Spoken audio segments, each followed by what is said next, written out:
Craig. What are you doing? Craig. What are you doing, Craig?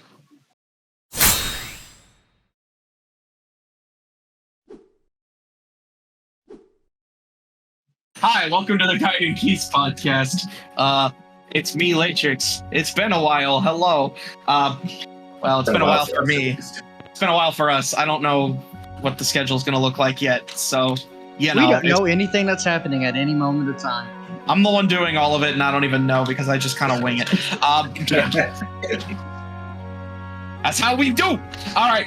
So today we're going to talk about Kingdom Hearts and Kingdom Hearts.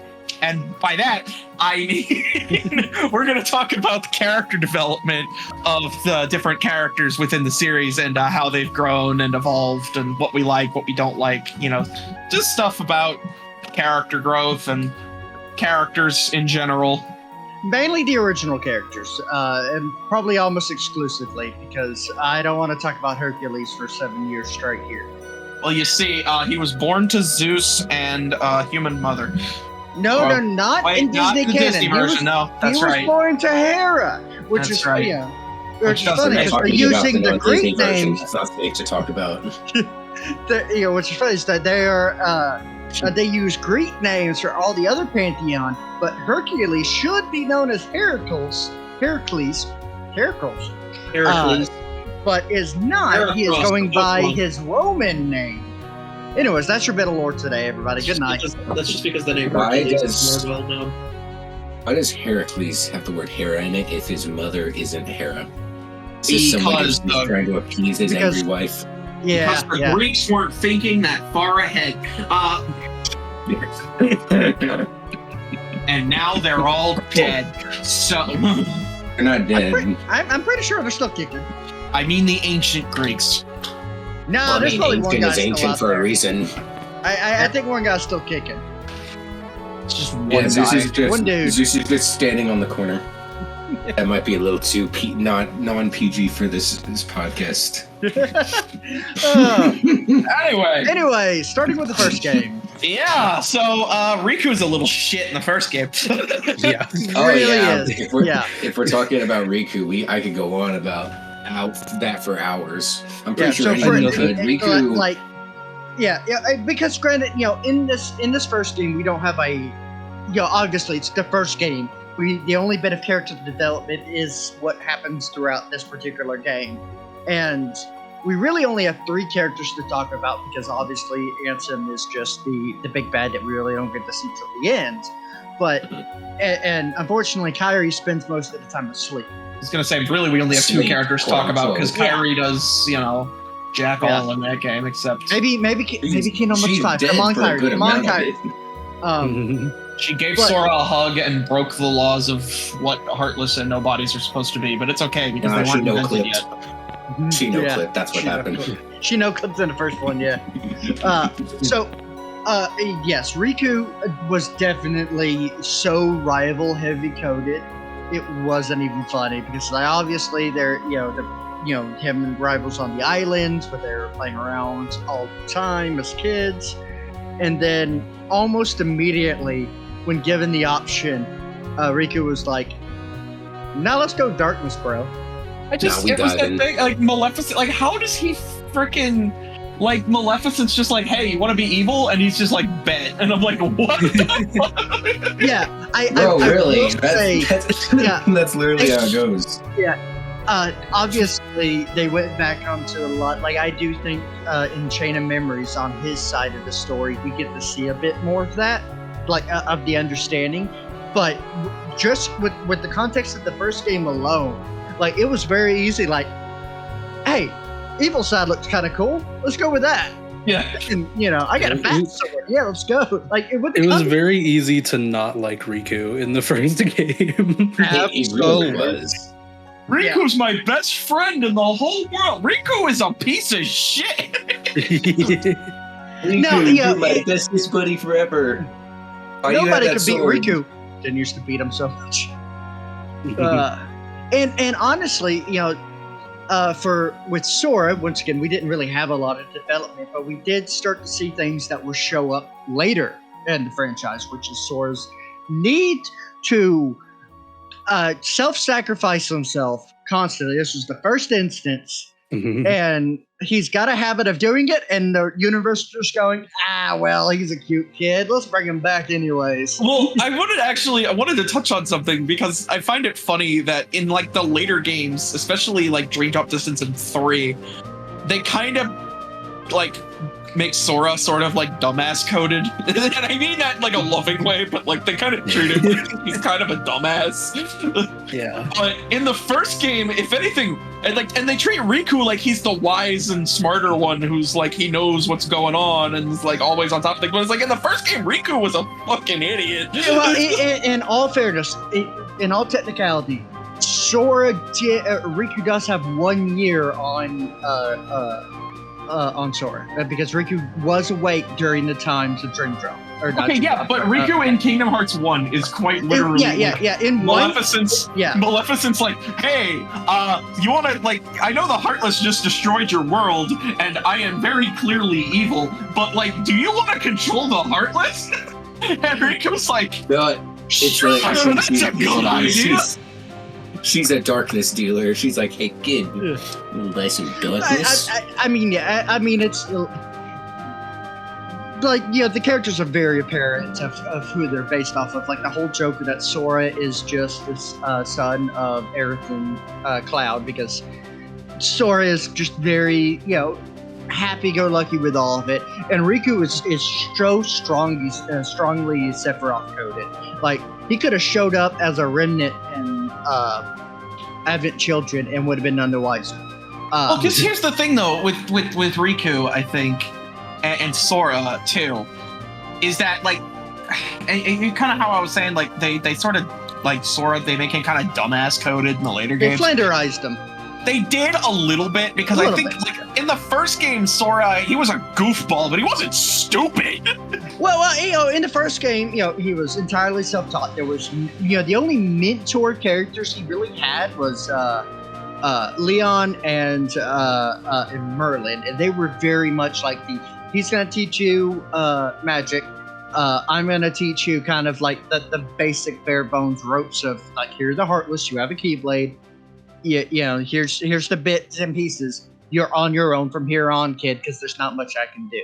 No, I want to know like how the hell Leon knew all of this if like no Keyblade wielders have been around for like 10 years.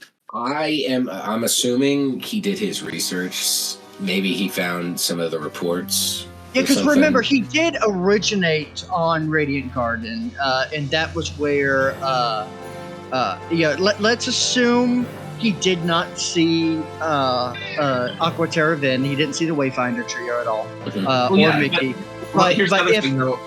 But because you're saying, oh, sorry. Well, I was going to say, but if he was going to, because when Maleficent took over Hollow Bastion, or Radiant Garden, he turned it into Hollow Bastion, and they were kind of refugees, I would given that they're characters from the original games, I could imagine them like grabbing whatever information they can before they hop ship into Sid's gummy ship. Like it just, obviously this is all speculation. We don't know. We'll probably never know. But it makes kind of sense that they would try to grab as much, just ramshackle bits of information. Because also, Mickey did mention in this letter to find Leon. So maybe there was some correspondence between Leon and Mickey a little bit later on. Maybe not like physical correspondence, but maybe via letter. Because that's, they really need to get like pigeons or something, or like owls to fly through the lanes in between. Because I mean, throwing a bottle in the ocean and hoping it comes up to anybody is a really hard way to send letters.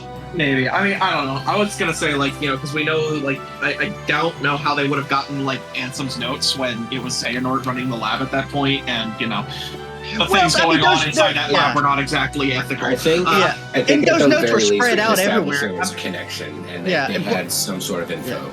Yeah, and plus, I'm pretty sure Aerith gave Sora some notes too, very early on. She found them in Maleficent's study. She didn't. Okay. Because in the first I don't know game, why, but I was in the imagining. library. She's like, "Here, Maleficent had these. I found them. Here you go. They might help you." I don't know why, but I was imagining it happening in the hotel at Traverse Town. But I guess I just Mandela affected my brain. Well, you know what? I know you said we were going to talk mostly about original characters. Yeah, now we're on the Final Fantasy characters already. No. It's because Finn mentioned Maleficent, and now I kind of want to talk about the development of Maleficent and Pete in the series. Ah, yes, Pete in the first game. So he wasn't there. He wasn't there. But well, here's the thing. All right, we got one guy done. Here's the thing, though, is that in the first game, Maleficent was pretty much the main antagonist. Like, we didn't really know about Ansem until the very end. Yeah, absolutely. Yeah. She was a threat in the first game, and honestly, like, I distinctly remember struggling against her boss fight, especially the dragon form. Everybody did. Get up on the Hydra's back. Anyways, I had a flashback. But but you still had to get up on her back to beat her back of the head. It's the easier way. You put an arrow up and get back. Anyway, choose Tinkerbell and hide in the corner. God, I miss Tinkerbell for something. Let me tell you so much. Literally, that's how you beat that fight. But yeah. Maleficent in the first game was, in fact, I mean, she led the group of villains. She was the one in charge. Everyone else were her underlings. She was the big bad. And then once she whittled down Riku enough for Ansem to be able to possess him, then basically Ansem went, okay, here's the problem though, kid. Because I got more power than you. So I'm just going to send you off to die at this kid so I can do my thing. Which is very Final Fantasy code, right? That's very much a Final Fantasy bit. Well, the main villain isn't the main villain. Yeah, they've done that so many times. Of like, surprise, here's the real bad guy at the very end of the game. Mm-hmm. But they definitely, that has not been a thing, really. Funny is, you know what Final Fantasy game is most notorious for doing that? Is the one that Squall comes from, with Ultimisia. No. That's some Kingdom Hearts bullshit right there. That's they would never do that in Final Fantasy. No. But no, yeah. So yeah, definitely the first game. Now, when we move on to Chain of Memories, obviously we're still just with Sora and Riku because even the Maleficent in here is fake. Yeah. So can I ask a quick question about Riku and Chain of Memories?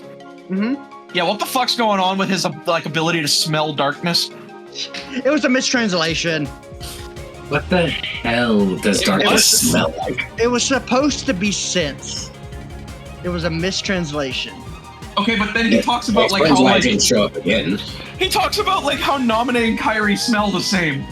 Yeah. It was, they had to double down on it when they messed it up the first time. I just that's the pure American way right there. Even though we're wrong, we're doubling down. Yeah. But regardless of that, I think honestly in this game, I think we do get to see the most bit of some characterization or character development because we see Sora as his memories start to fade and get replaced. He gets angrier. This is very. Honestly, Roxas code in this game because he's angrier with everybody. He's very angry in this game a lot. Very dismissive of everybody. Riku, on the other hand, Riku probably has the strongest story in this one because after from first game he was a little shit. This game he's like, man, I was a shit last game. Yeah, he was like, man, I suck. Yeah, and of course from this point we do get to see from his memories in Hollow Bastions that he woke up in Hollow Bastion. He didn't wake up in Traverse Town. So Maleficent was there to kind of guide him from there, and she only showed Riku that Sora doesn't need you. Sora's found better friends than you. You need to find this on your own way. You need to save Kairi your own way. It kind of was beginning to whittle down. So, he's, it doesn't mean he wasn't a complete shit from the first game, but it at least frames it in a way of how he was going to do it. Okay, so I'd like to talk about Riku, just because I want to talk about it because Riku is one of the most interesting characters in the entire franchise. He starts out as when you see him on the Destiny Islands, he's this calm, collected, confident character. He's like the bigger brother to everybody. He's stronger. He's faster. He's a little shit. He has this reputation, you know? And then He's all of that is wiped away. He does have a coconut gun. He's got a hell of a kick, too. Anyway, all that is wiped away when when he's thrown into the worlds. Because, he was looking for Sora and Kairi that entire time that Sora was looking for Riku and Kairi. And then imagine, if you will, you find your friend with new buddies, and you're already feeling uneasy about them, because it's who are these guys? What are they doing with my friend? What are their intentions? And then someone tells you, yeah, the main part, let's be honest. Nearly as much as they should. But also, too, to make a point is that, granted, we don't know the adults of Destiny Islands, right?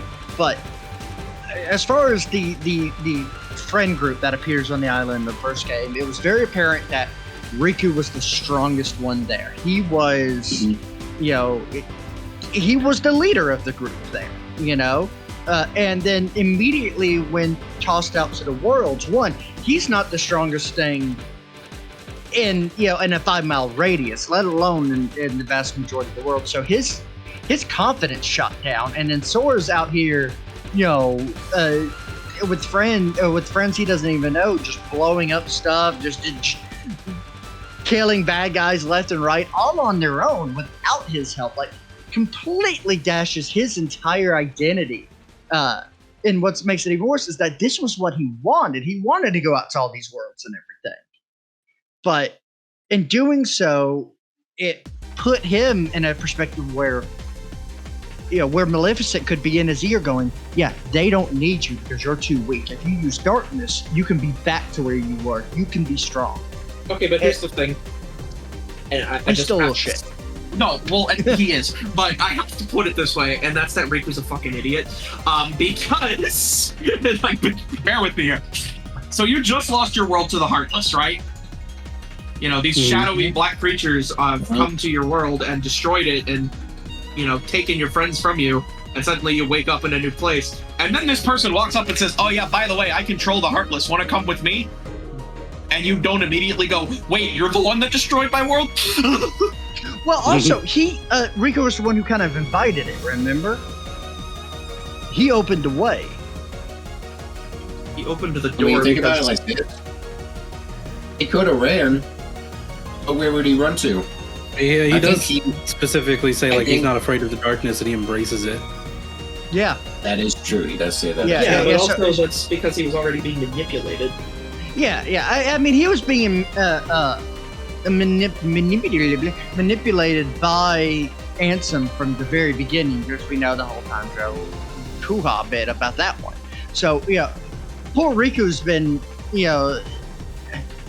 he's had a time, man. He's had a time. Yeah. That doesn't mean he's not an idiot, though. He's, he can be an idiot, but at the same time, he did grow and learn from it. He did. Terra, unfortunately, just hanged out behind the guy who manipulated and gaslit him. I'm just gonna say it. He hanged out behind him. That's all. Really, Riku learned. No. I'm gonna come to defense here. Terra did nothing wrong. He did a lot of things wrong. He did a lot of things wrong, but he thought it was right. That's the difference. Look, the biggest thing Terra fucked up with was, again, getting tricked by Maleficent of going no. Well, he was kind of tricked by most of the villains, but also I remember reading a Tumblr post about this. It was saying that specifically that, he was tricked by all these villains, but at no point in time was he ever actually initially in a point of, hey, this is a villain. Of course he trusted Master Xehanort. He was his master's best friend and trusted confidant. Obviously, you could trust him. Well, I mean, why would I not trust the guy who A, brought us Ventus, and B, is, my master's best friend, and C, is here as a special guest to watch our Mark of Mastery exam. At no point was there anything that goes oh, he's a bad guy. We all honestly... can just look at him. Yeah, well, I mean, don't judge a book by its cover or by a man by his bald head. Though I will say, if there's a bald head in Kingdom Hearts 4, hit him on sight. I'm more so talking about, glowing yellow eyes, gravelly voice, First evil of all, smirk. Richard wearing all Nimoy black. is a blessing. Was a Leonard. blessing on all of us. RFP. Leonard Nimoy. But also, we didn't know anything about the whole yellow eyes thing either. There's a lot of things that we did that the information wasn't there yet. Listen, We man, I'm as- just saying, you get a vibe from Xehanort the moment you see him, even before you know who he is. But also, they've also seen Xehanort before because he brought Ventus, so they know what Xehanort looks like. Oh, that's just how the dude looks. We got a little off track here. I'd like Absolutely to not. We are continue my never off thoughts. track on this podcast. There is no track. Problem. Exactly. Where we're going, So- Choo Choo Charles can follow us at this point. Thomas the Tank Engine. So before we go too far off track, I'd like to continue my thoughts on Riku and Chain of Memories. Yeah. Go ahead, go. All right, so we see what happens in Kingdom Hearts 1. They start fighting Sora and Riku. There's this rift that is building between them, mostly because of misunderstanding and some because of manipulation. But at the end of the game, Riku's like, "Man, I really did fuck up, didn't I?" And that's what Chain of Memories is. That's him atoning and accepting himself, despite what he did. In all honesty, it's really Riku's game. It is, but It really is. so is Brain Drop Distance. So it's yeah. I mean, I absolutely agree. But yeah,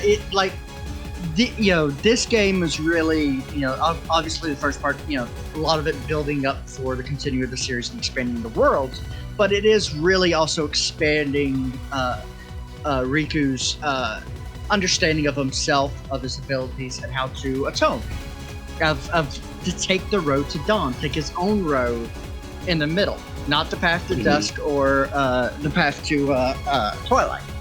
And then also, in comparison to the other main character, Sora really didn't learn much of anything. I mean, granted, he forgot all of it. He anyway. forgot everything. Yeah, he forgot everything, but beside Derry obviously, showing his kind of quick to anger side, he didn't really have, much growth in this game besides that. Of just showing that once you start removing some key memories from this kid, he'll get kind of violent, Well, and I think maybe that could have been a hint towards Antiform, because Absolutely, I agree. Yeah, I agree, because we had Shadow Sora, or Sora as a shadow, because he technically, in this game, he's also technically a Heartless.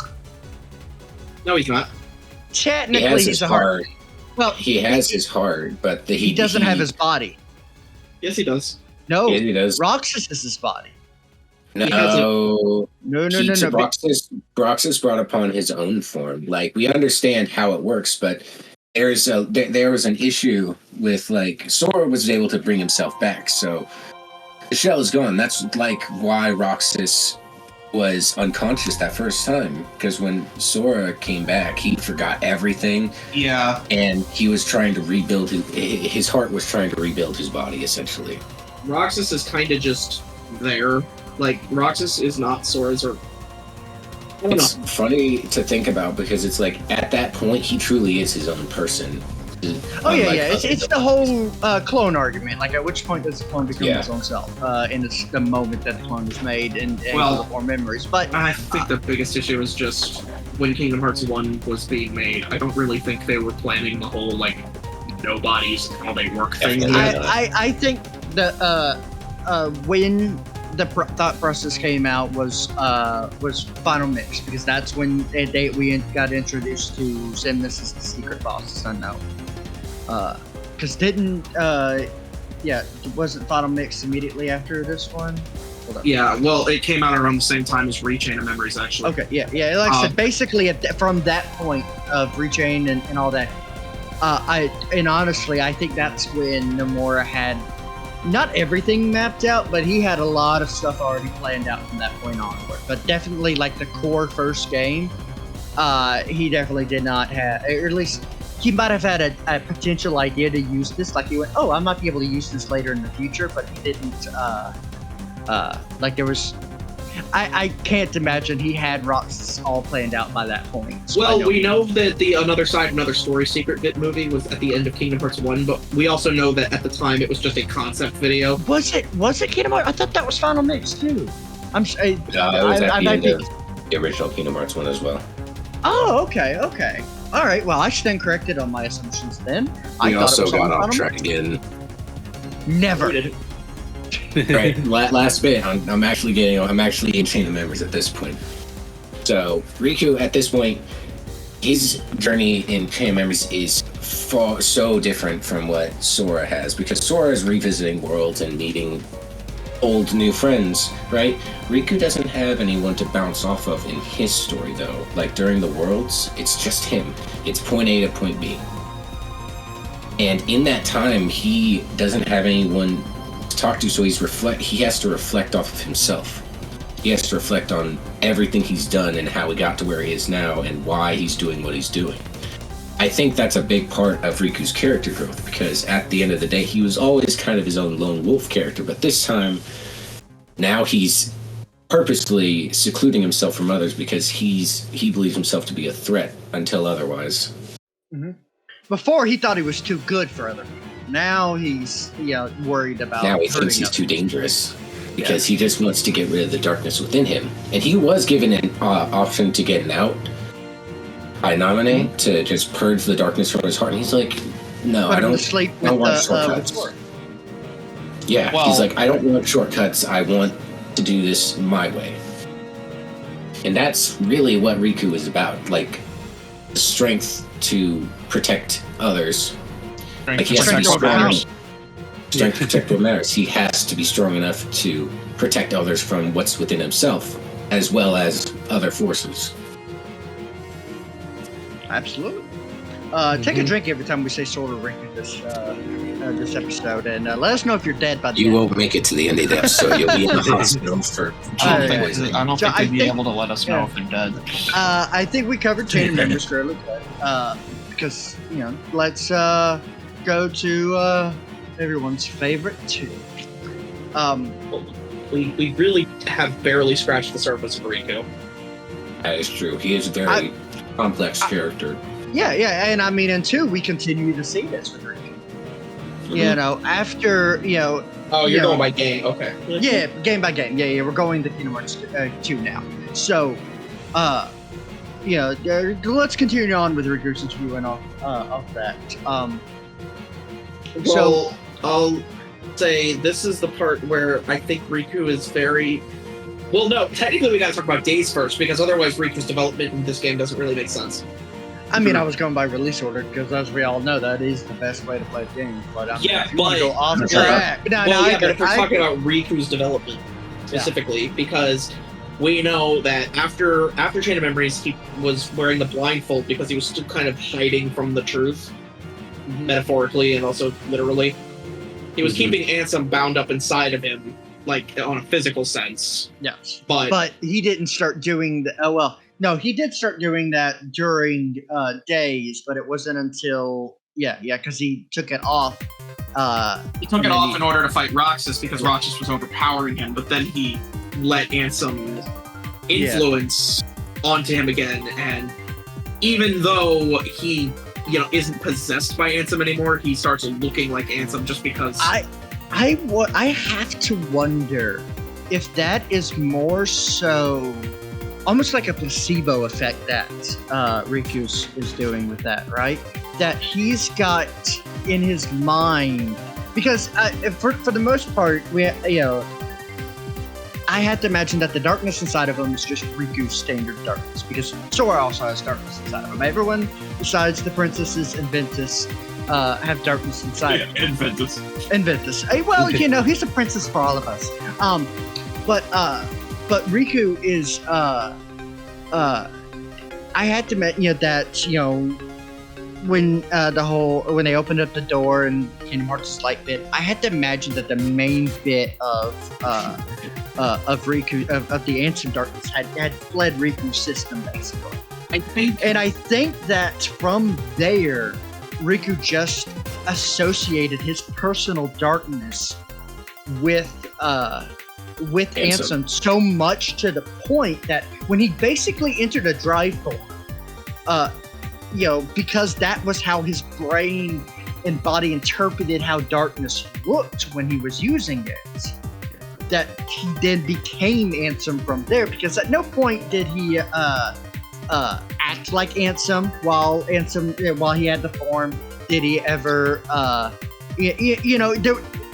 he was in full control of his body. He just didn't have control over his looks. And I have to wonder, was that a mental blockade that he was putting on himself? Because that's how he interpreted everything. I think it was mental, because at the end of the day, he still believes his biggest hurdle is the darkness within him, which he personifies as Ansem.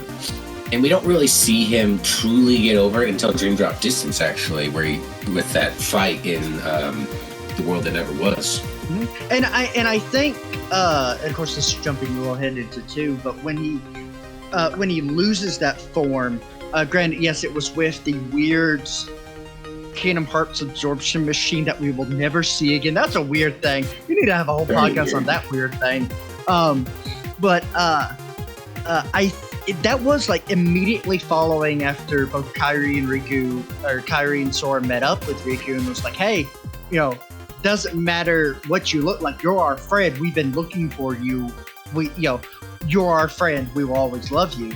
So Rikai to the end of the days. Okay, and I think, and at that point, I think his mental blockade was able to shift to the point where, yes, using the weird explosion, he was able to return to his base form and still use darkness.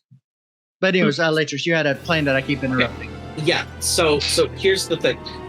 I think it's both. I think it's both mental but also physical at the same time. Like, I think a lot of it is his mindset, but I also think like the transformation is not like it's definitely meant to like represent, like, from a narrative perspective, it's supposed to represent like Riku's mental block, but I think at the same time he is still physically inflicted with a lot of darkness from his time of being possessed by Ansem, and so the reason why there's definitely some lingering will of Ansem, if you will.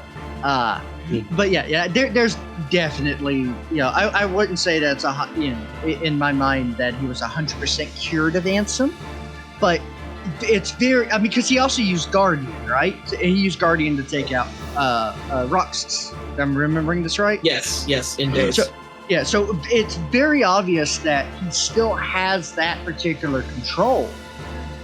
He still has connection directly with Ansem's abilities. So you would have to argue that he has. Go ahead. In Dream Drop Distance, we kind of find out through Riku's dream that Ansem sort of became part of Riku. So like Ansem, he's no longer possessed by Ansem, but Ansem himself, like his essence, sort of became a part of Riku, and Riku's whole thing in Dream Drop Distance of having to fight Ansem was sort of having to accept that fact that no matter what, he'll always have a part of him. It's almost, it kind of reminds me, sorry for interrupting, I just want to get this real quick. Yeah. It kind of reminds me of the symbiotes from Spider-Man. A little bit. Like, not even just the game, like in general, like as long as you've had a symbiote on you, there is always going to be a part of it in you. Yeah, the Cortex, the whole King and Black arc. Yeah.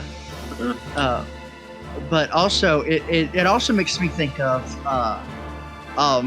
Xehanort, Nording people, putting a fraction of his heart inside of it.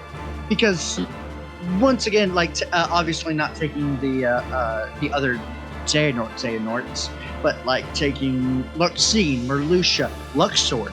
And I'm pretty sure, didn't Demyx also have yellow eyes in that game? Yeah, they all did. Yeah, all the organization. Yeah, they all had yellow eyes. So, but they all had agency. Specifically, like I'm thinking of Luxord, right? Specifically of like tossing the trump card and everything. Like he had his own plan that that Xehanort and anything didn't have any control over. Like there was no way to assert their will. So I wonder if this was a similar but not Well, honestly, to make a Xemnas joke going back to Harry Potter, like where how Harry was a Horcrux that wasn't meant to be made. Like, if Xemnas Riku was explains this in 3. I know we're getting ahead of ourselves a bit here, but Xemnas explains this in 3 when he says, we only need his heart to forge the key, we don't need his soul. Basically implying that they don't have to literally become Xehanort, they just need a piece of him inside them in order for the plan to work. Yeah. So it's sort of the same as like Sora having a piece of Ventus inside his heart. Yeah, and like I said, I think that is pretty much the same thing that happened. Is that when the whole Kingdom Hearts Light event happened, that there was still that Horcrux, that fragment of Ansem left inside, and that definitely is able to influence Riku's control over darkness. But I do think that when he uses the darkness to the effect as he does in Days and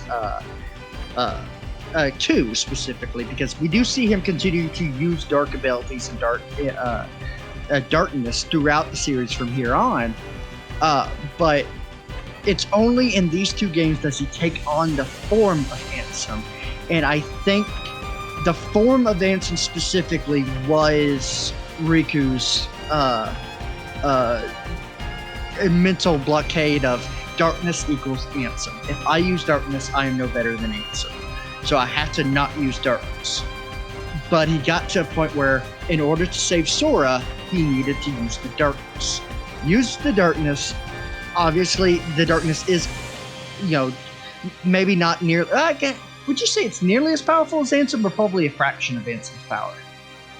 I think at that point, if we're still talking about Riku, I kind of zoned out for a second. If it's Riku's power, I believe at that point it's Riku's own power and not something he got from Ansem, because he's gotten strong at that point, like really strong. I was gonna ask, because Dalin's been kind of quiet. I was gonna ask if he had any input. Oh, he's playing Final Fantasy, man. He ain't paying no attention to it. No. He's still playing Final Fantasy. He is. Y'all are saying everything that I have. Like, I don't have anything to add. Y'all are saying everything that I've been thinking as well. I mean, let's be honest. This is Riku Nolan's the over podcast. here He's like, got the best character. Interesting. Okay, I just want to make sure we're not like keeping you from talking. No, you're good. No, he's been silent this entire time. He's out here taking a nap, man. He's like, y'all got this. I'm good, man. I'm just like, are we keeping him from talking? Like, are we keeping? No, you're fine. All right, we'll check in about you. Well, I mean, what's the timekeeping at this point? What are we looking at? We're at 7:50. Okay. Yeah, about 40 minutes. All right, so let's speed run some of this. So, Riku. Okay, we covered everything. Okay. All right. Well, we kind of everything we talked about with Days sort of applies to 2, so we can kind of just move on. For Riku, but I do want to touch base with Sora at least in 2, because I do think Sora. We've spent the last 35 to 40 minutes talking solely about Riku. Man, I didn't. Honestly, I mean, he is honestly because most DJ. This was DJ's talk that he suggested. So when he suggested it, I thought we were able to this character. I didn't realize that we were basically going to need to do this for every character besides probably Kairi. I was going to say, if we want to talk about the lack of character development, there's Kairi. Which, unfortunately, Kairi needs more. She needs more. Take it with Kairi here. So, Kingdom Hearts 1, she was comatose for most of that game. Dead. So, she was kaput. Chain of Memories, obviously she wasn't even technically a part of that game because she was not in the Realm of Darkness, she was not in Castle Oblivion, that was just memories, that was getting over she's just by chilling with Naminé. Selphie at school. Yeah. And Tidus and Waka, or Tidus, depending on how you want to pronounce that. We never see them after Kingdom Hearts 1 again. We see Selphie in Kingdom Hearts 2. Yeah, the opening. But we don't see Tidus or Waka. They're and I'm just so gone. upset. And then No in Blitzball. 2, we do see a bit more agency out of Kairi. She is, granted, not a whole She bunch. took initiative at least. Yeah, more initiative. She was, breaking out or trying to break out of the where Axel kidnapped her. Hey, side tangent. Can we talk about where the hell Riku got that Keyblade from? He just like pulls it out of nowhere. It's just like, here, Kairi, have a Keyblade, and I'm just like, Maybe he pulled the light from Kairi to make that. It is something that Kairi. It's a Keyblade that's linked directly to Kairi to Birth by Sleep, because that's the Keyblade you get for completing Radiant Garden. With, because Riku, who's not a Keyblade master yet and hasn't wielded a Keyblade in like 2 years, totally knows Keyblade master level abilities like extracting people. We don't she's know already a princess of heart. Like, she's already got enough light in her. I'm just saying, it's like Riku literally just pulls a Keyblade out of nowhere. Nomura. I'm about to wait, isn't he also holding Way to Dawn at that point too? No, he doesn't get that until after. He doesn't get Way to Dawn until after he transforms back into normal Riku. Yeah, he uses Soul Eater when he. Okay, all right. So then, how about what about this then, right? What if because to be honest, the whole keychain thing, it's kind of weird how people would actually get the keychain, but what if that is actually Riku's Keyblade? I don't think so. No, what if that is still? What if that is Way to Dawn that he gave? With the appearance of Destiny's Embrace. It's not because we know that Soul Eater literally evolved into Way to Dawn. Here's a fact that we've all overlooked. Here's a fact we've all overlooked. Because he can form change it back into Soul Eater. That's why. So, Kairi did the inheritance thing. I can't remember what exactly it's called. She did that with Aqua, incidentally. Sort of, not really. She touched Aqua's necklace. She touched Aqua's hand, and it was her dominant sword-wielding hand. And that's pretty much all it took. So apparently that's all it takes to be a Keyblade wielder. Well, I think it also is dependent on the strength of the heart too, because she was a princess. Oh yeah, go ahead, Alan. Sorry. Let me get my thought. So, I mean, so Riku gets Braveheart in Kingdom Hearts 3 from Merlin? I can't remember. Merlin or Yensid, either one of them. Like Merlin or Yensid. So, point being, what if he got Destiny's Embrace from them, and just like, when you see Kairi give this to her or something. I don't know. That kind of just popped in my head. I mean, it's a fair thought. I guess. After Sora left, and he's like, "Hey, my friend needs a Keyblade. Can you make that for me?" I just want to know who's making these things. Who knows how to? Honestly, that is that is a bit that I really want to know. I want to see how these are made. Those. Oh yeah, we make that. This is the Keyblade Forge. We make the Keyblade. I want to see canonically, like, is this like a situation where they just grab them from the heart and like pull it out? What was an anime? Not Guilty Crown, I think. I don't know. So somebody in the comments talk. But like how are these particularly made? Is it I'm really curious. I hope one day we get to know, like, maybe in a Kingdom Hearts 5 we get to see a flashback to the Master of Masters. Here's the thing. So here's the thing. Aragoth built the Keyblade, and then everybody else. We're not. This isn't Yosuke. This isn't Yosuke one. We're talking canon here. All right. That's going to be another episode. Don't worry. We'll start that episode one day. Let us know at which point you want to hear Latrix's lore of his entire OC armada. They're not going to want to because, yeah. But we'll be here for 3 hours, just about part 1. I will say, I think another character we could talk about, just to kind of move on from the Kairi, because there's not much more to talk about with Kairi, unfortunately. The fan interpretation of Kairi is much better than the canon interpretation of Kairi, and that's about all that needs to be said. Yeah, I think one character that has a ton of development because of recent games is Xehanort. Absolutely. That is very true. Yes. this man went through some shit. Yeah. I mean, starting off with He had his Batman the arc. end of the, at the end of technically it's going to be end of Missing Link. Like we know this particular part of, he was a descendant of Ephemer, maybe Sculpt. We don't quite know that entirely. We know his mom looks a lot like Skull. Looks a lot like Sculpt, but we don't know just yet. That's all pure speculation. Grabbed by the player from Missing Link. Who was the reincarnation of the player from Alien Cross. Gets they all go to Destiny Island, so that way he can be raised there, and I assume peace. Once again, we'll know more once Missing Link finally comes out. I'm saying it now, so that way it can show up later, like it always it's pretty does. peaceful because Xehanort literally complains about how boring it is and that nothing ever happens. Yes, and also during this entire time as he's growing up, because he is much similar to Baldur and Sora, in which they can connect to other people's hearts. He is connected to the player's hearts. Empath, yes, thank you. And by doing so, he is able to experience. You don't know if he's experiencing them. I guess he's not experiencing any of the previous memories of Missing Link, but he is. At the very least, we know he's experiencing Union Cross. And at that point, both us and him at the time believed that he was the reincarnated character and wanted to see those people again. Smash cut to being sent to Scala by being sent there by Ansem traveling to the past. He's sent to Scala and is now with Ericus and the lower classmen, and all hell fucking breaks loose. So can we talk about the fact that Xehanort is a literal grandfather paradox? Yeah. Oh, absolutely. Well, I think that's the thing, is that I don't think it's necessarily a grandfather paradox, because It is, though, because he only becomes a Keyblade wielder because in the future, when he splits himself into a Heartless and a Nobody using the Keyblade, he travels back in time to teach himself to be a Keyblade wielder.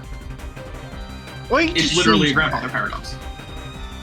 I think it's less of a grandfather paradox and more of a time is set. There's another one for him. Because the grandfather paradox is you go back in time and kill your grandfather, so you were never born, so you couldn't go back in time to kill Yeah, your grandfather. Yeah, but it's the same thing, just the other way around. The way I see it is like, there's another name for it. I just don't. Yeah. know. the way I see it is there's a straight line, right?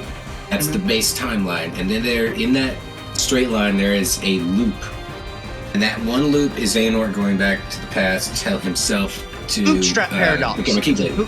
Bootstrap paradox. This one's a bootstrap paradox, and I think the reason why, because I think the only times in which the base timeline is messed with is when world lines get moved. Well, Sora doing his whole thing and rewind. Yeah, he moved the world line at that point. Yeah, and because I think the whole thing with that is that because the Master and Master saw everything, that means time was now set in stone.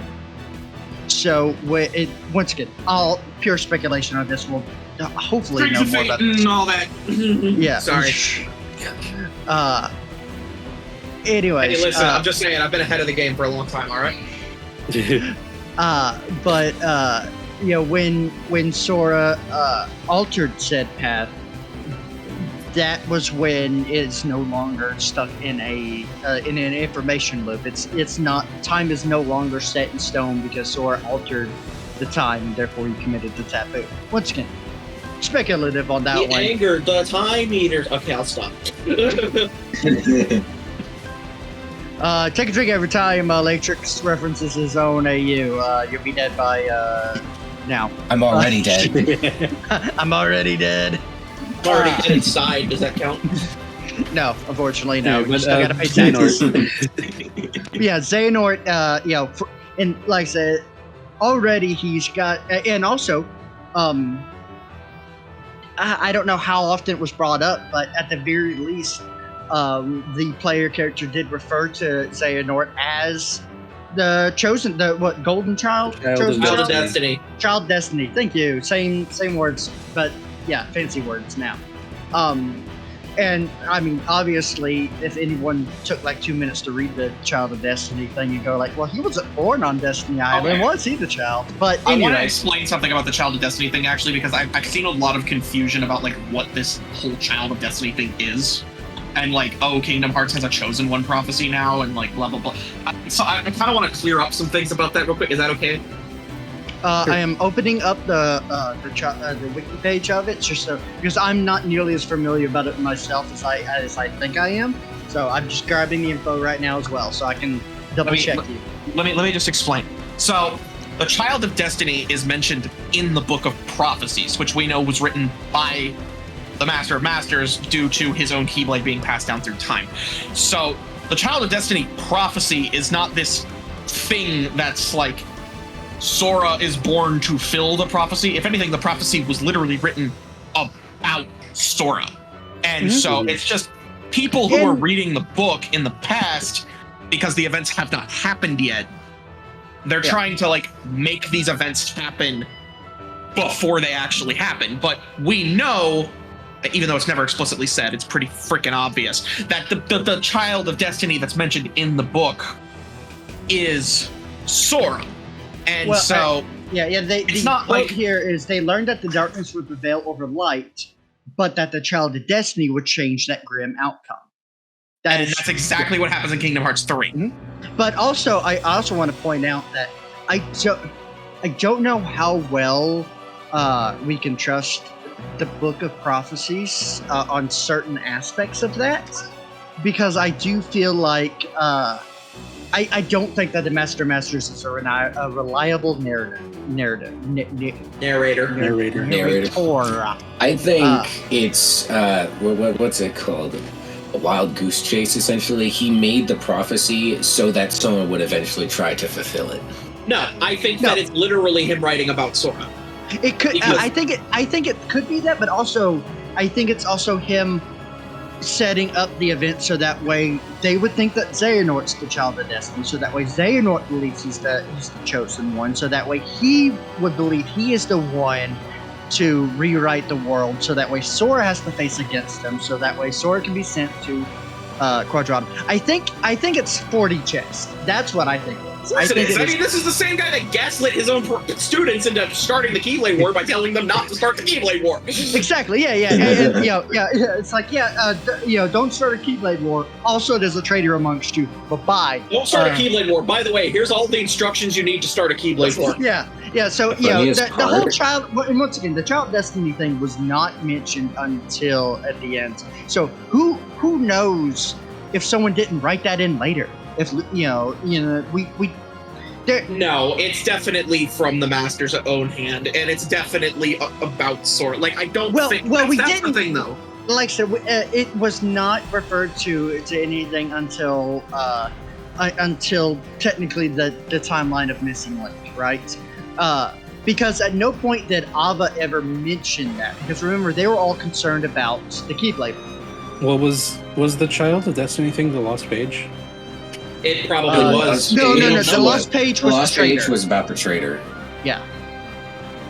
They mentioned that in the here's the thing though. Remember the foretellers were so preoccupied with trying to stop the war from happening that they didn't really care about what happens after it. Well, no, they said that was it. True. There was nothing else after. Oh yeah, that's right. If memory serves, I believe Ira said those words. The last page. It says Keyblade War happens and nothing is after. Well, we also know that the Master gave them incomplete copies of the book. That's So maybe probably the copy that Brain gets is complete. I thought that was Ava's copy. No, but all also the foretellers got incomplete copies of the book. Yeah. But also to also note is that we know that the Masters was not limited to just showing up in the Age of Fairy Tales, because he shows up Dark Road during the, or at least post Dark Road-esque, and teaches Xehanort about the cloak and everything, says his name. Exactly.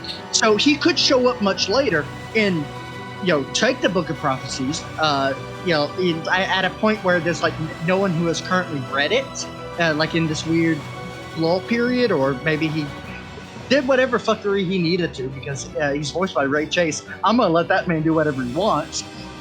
Go in and write more information onto the Book of Prophecies because we don't know the powers of the Masters besides Gaslight, Gatekeeper, Girl Boss. That's his three main powers. Let's be honest. I don't think that would have happened. I think what I'm thinking now is the case is that the foretellers didn't have that entry, and Brain got the complete book with that entry.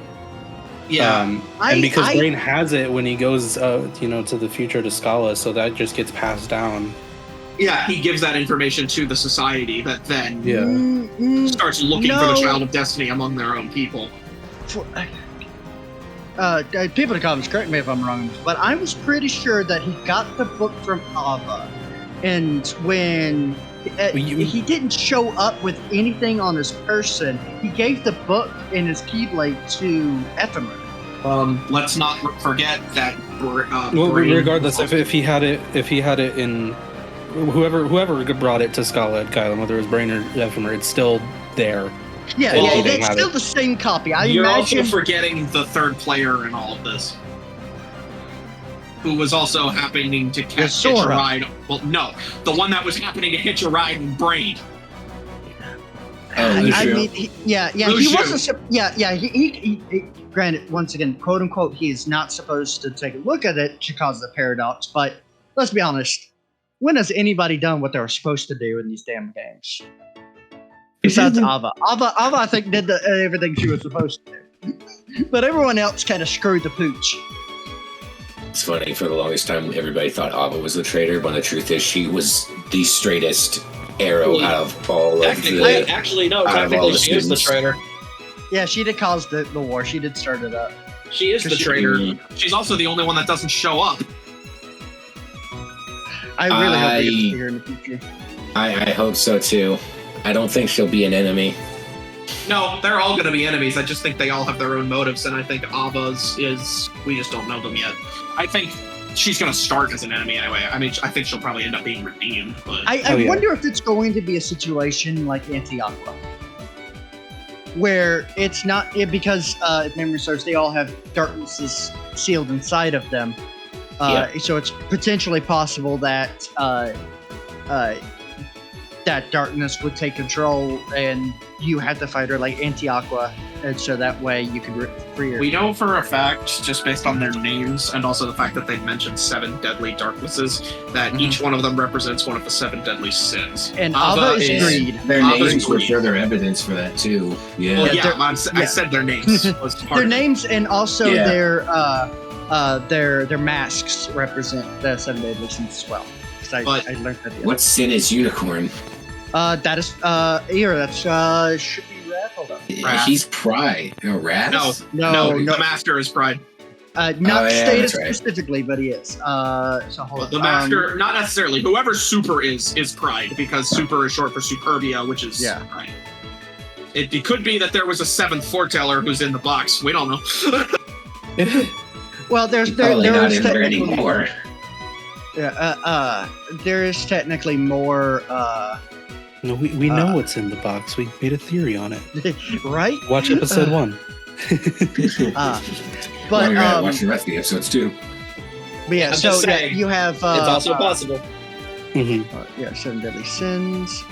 All right, so there is Gula for gluttony, Luxura. Obviously, Lujuria, yeah. Sorry, I read it, so I had to say the X, which is lust, which is Lushu. Rita is Ava, which is greed. Avarice. This envy is envy. Envy is envy. Ira is wrath. Asset is sloth. Acedia is sloth. Yeah. And then Superbia is pride. Yep. There's also Vaingloria. There was 8 sins, but yeah. Vainglory is because vanity used to be one of the 7 deadly sins. Because there were 8 originally. It's a fun thing.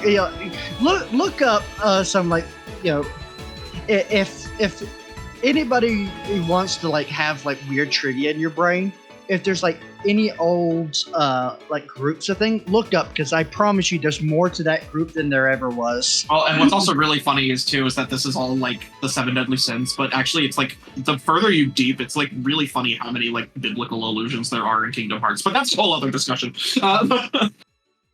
And we are like very off there are a lot of I them. think. Anyway, we are at an hour now, so.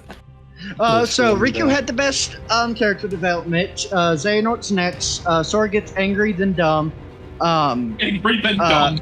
I think the best character development was Sora's shoes and how they actually became normal ass shoes at the end of it. I can't. I want like a first cutscene where Sora's got to put on those shoes. But like, man, I feel so weird. So used to walking around with bigger shoes. I can't walk with this. You got to spend like a tutorial learning how to walk again. That'd be fun. But yeah, like there. If you guys want a part 2 of us like going through more characters, let us know. Because I promise you, we'll probably do it for like 30 minutes and then go off track the other 30 minutes. But because we didn't cover really Roxas, but for the most part, end up doing a part 2 of this. probably. Yeah. And with that, everybody. Well, like, first, before we go, everybody else got a chance to say something. I'd like to hear from Craig. And that was Craig. All right. All right. Good night, So- everybody. Thank you for listening. We'll be back next time. May your heart be your guiding key. Bye-bye. Bye-bye. Bye. Take care. Dun da da da! Hi there! It's your trusty Chirithy, here to remind you to like, comment, and share this podcast with all your friends. Please remember to subscribe to the Keyblade Forge, join the Discord server, and visit the merch store at www.keybladeforge.com. Don't forget, your friends are your power, so make sure to pass this along. Until next time, may your heart be your guiding key.